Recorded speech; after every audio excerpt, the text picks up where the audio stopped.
Yes, well, as we get older and older, I'm 77 right now. You can't live forever, you know. So if this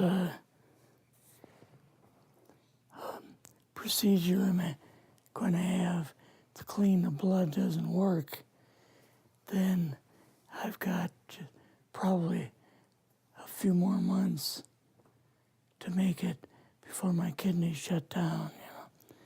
So that's kind of why I'm kind of going along with the interview at this time. You're seeing that what you went through is just too important for people not to know about. Yeah. Yeah.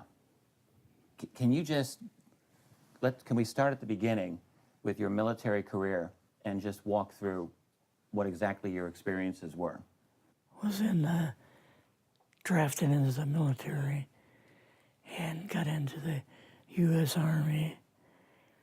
After that, I was sent to the Signal Training Center in eastern United States. What year would this be? 58. I went through the Signal Training course. And at that time, I went through the radio teletype course and also the cryptography course, crypto.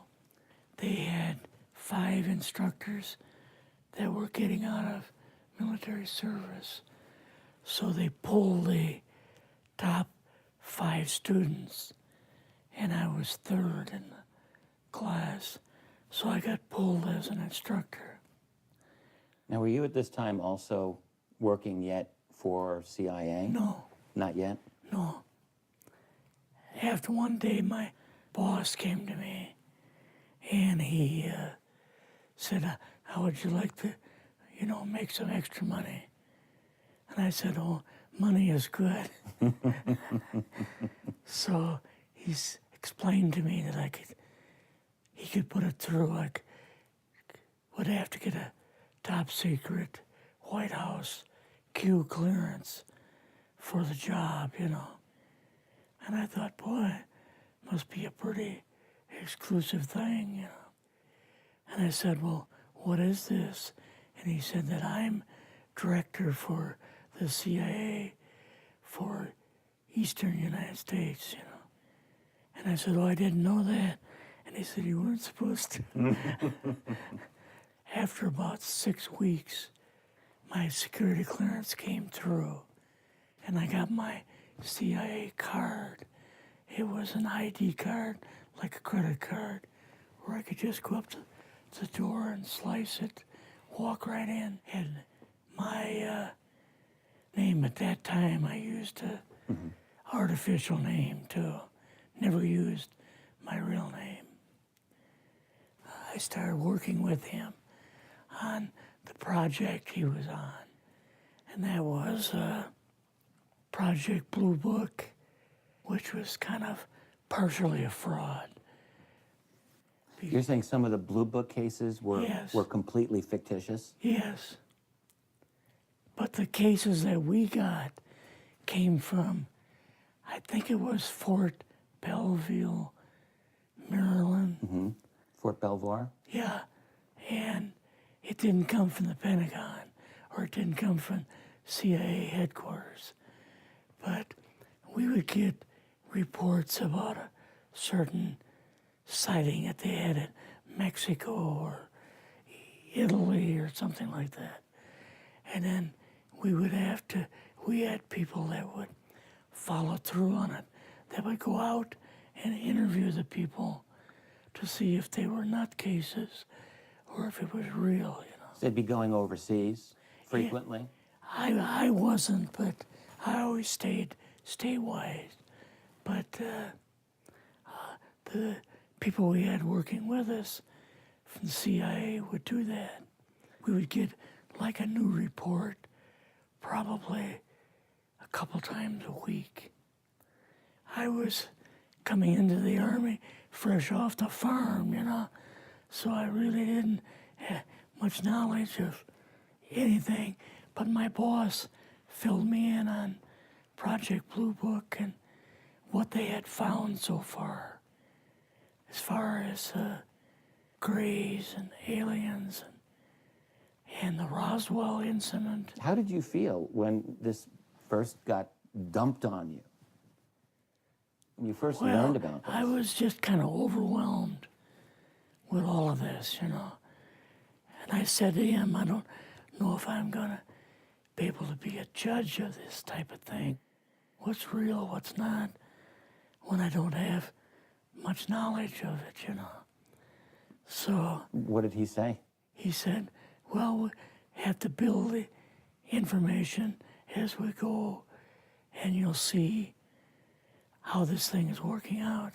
And then the other thing is, of course, you really weren't able to tell family or close friends, obviously. No, I couldn't tell anybody. In fact, I had to take a vow that I wouldn't tell anybody. A lot of it for 40 years, and more of it for 50 years, which is up in 2010.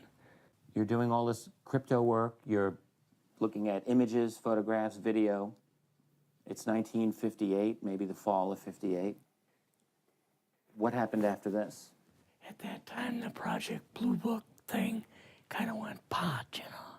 If you remember, back in those days, they kind of declared it as a nothing, you know. Mm-hmm. Right. And they were telling the world all UFOs are misidentifications, hoaxes, balloons. Psychological issues, whatever. Yes. Yeah. So my boss came to me and he says, we've both got a new assignment. And he says, oh, I said, where are we going? Oh, he says, we're going to the Capitol. We're going to be part of the Eisenhower push. He's trying to find out something about all about these aliens that MJ-12 was supposed to find out, but never sent back reports to him. The MJ-12, the UFO control group, were they calling it MJ-12 at that time? Yes. They called us in, went into the Oval Office, and President Eisenhower was there and Nixon, and they said, we called the people in from MJ-12 from Area 51 and S4, but they told us that the government had no jurisdiction over what they were doing. So being a general, past general, you didn't tell them to go to hell without any real good reason, you know. Mm-hmm. So he said, I want you and your boss to fly out there. I want you to give them a personal message. And he says, I want you to tell them, whoever is in charge, tell them that to get in, they have this week, coming week, to get into Washington and to report to me. And if they don't, I'm going to get the First Army from Colorado, and we're going to go over, we're going to take the base over. I don't care what kind of classified material you got. We're going to rip this thing apart. Eisenhower was going to invade Area 51. Yeah, with the First Army. So you go out with your superior. Yes. You fly out. You land. What happens? Can you describe this whole process, what you saw? It took us the 13 or 15 miles south to S4 and like different garage door openings. Okay. And in these garage door openings, they had like different saucer crafts. The very first one had the Roswell craft in. It was kind of crashed up, but apparently every alien that was in it died except for a couple. So you see the Roswell craft, and what are some of the others that you see? Well, the Roswell craft was really strange because it looked like real heavy aluminum foil. We could rock next to it, and you could rock it. The whole thing probably weighed 150, 300 pounds. Could they tell what the source of power was of this craft? Yeah, it was like a reverse gravitational thing of some kind. In fact, one later on, I got the mathematical code for reversing gravity in a 3x5 card.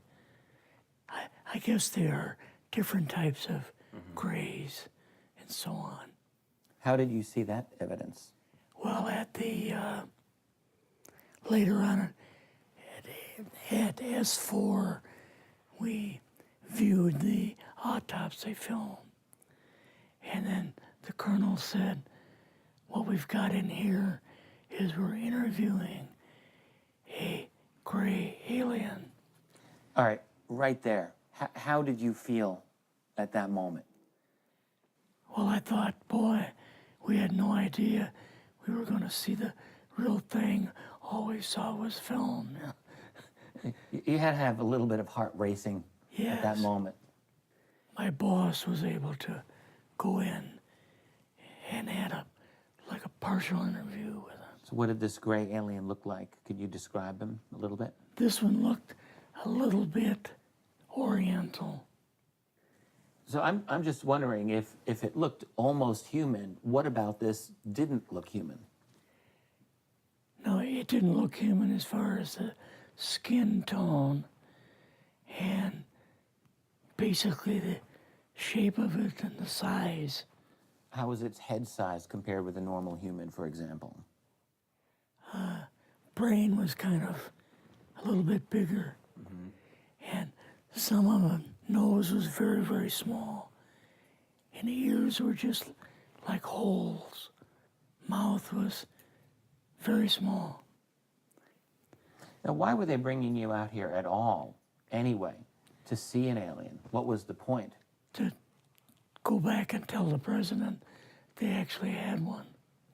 So he did not know at this point No, if there was an alien at S4. no.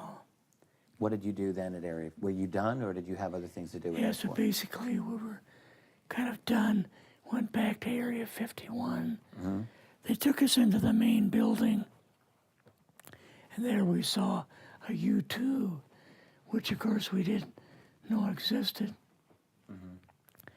And a model of the SR-71. Yeah, the Blackbird. So, but like I mentioned earlier, it was not a model of the current Blackbird, It's an later earlier Blackbird, version. but an early version. Did you go directly to Washington after this? Yes. Or did you go somewhere else? How did they get, did you fly We regular airline or? We flew back to the commuter plane back to the air base, and then took President Eisenhower's Lockheed Electra back to Washington. You and your supervisor, Yeah. superior officer, and now you're meeting with the president?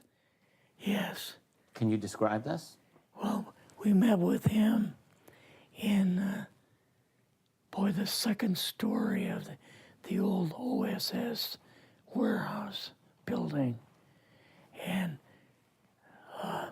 Eisenhower and Nixon were there, and also Hoover was there. So he asked us what was going on, and we told him about the alien and the whole situation, and the black projects and so on, and he was just totally shocked. He appeared for the first time to be worried, like he was worried. I would think that Eisenhower would, he certainly knew that flying saucers were real. Yes. He knew that there were aliens. So I guess I'm just wondering, what would he have been, really surprised about? Surprised about the black programs. Eisenhower said, got to keep this thing completely secret. You know, can't talk about this. Your actual name is, I mean, the name you grew up with, that was a different name than what you Yes, had in the... I never used it in the CIA at all. Now, what about today? You're going on the public record, and this is still sensitive information, even though earlier you talked about, you know, security oaths that maybe expire after a certain period of 50 time, years. but you're still concerned. Linda Motenau's phone call, her phone was tapped, and they got my phone number, and through the telephone company, they were able to find me, and so on. When they found you, what happened? I was going to a grocery store. Two guys in a black suits come out of a black Lincoln town car and came over to see me. And they told me that I better not publish anything or talk to Linda about any more things. So at that time, I did, you know, I stopped. That was enough to intimidate you. Yes. Rather remain anonymous. Never show my face on anything. Really, thank you for doing this. Yes, this was, I guess, kind of a good idea because I feel much better having talked about it. I kind of feel like there's a load off my shoulders Really? because I had an awful lot of secrets that I had kept over the years. You know, make some extra money. And I said, oh, money is good. So he's explained to me that he could put it through. I would have to get a top secret White House Q clearance for the job, you know. And I thought, boy, must be a pretty exclusive thing, you know. And I said, well, what is this? And he said that I'm director for military and got into the U.S. Army. After that, I was sent to the Signal Training Center in eastern United States. What year would this be? 58. I went through the signal training course. And at that time, I went through the radio teletype course and also the cryptography course, crypto. They had to make it before my kidneys shut down, you know. So that's kind of why I'm kind of going along with the interview at this time. You're seeing that what you went through is just too important for people not to know about. Yeah. Yeah. Can you just, can we start at the beginning with your military career and just walk through what exactly your experiences were? Was drafted into the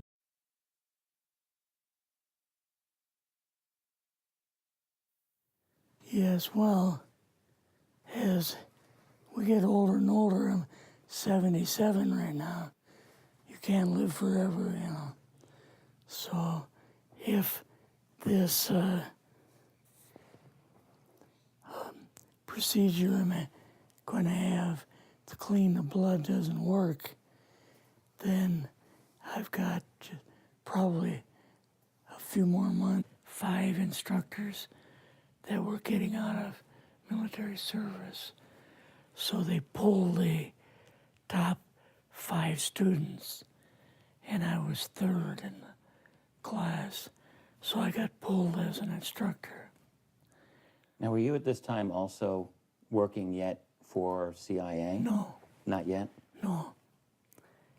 After one day, my boss came to me, and he said, how would you like to